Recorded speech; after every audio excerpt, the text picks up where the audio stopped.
guard daw po na nag-i-inspect tuwing gabi. Habang nag-i-inspect po siya ng mga rooms, may nakita daw po siya sa 7th floor na babae.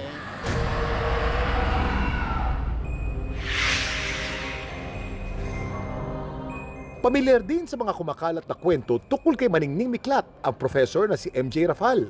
Pero para sa kanya, tila puno ng romantisismo ang mga kwento. Nagpakamatay daw siya dahil sa pag-ibig.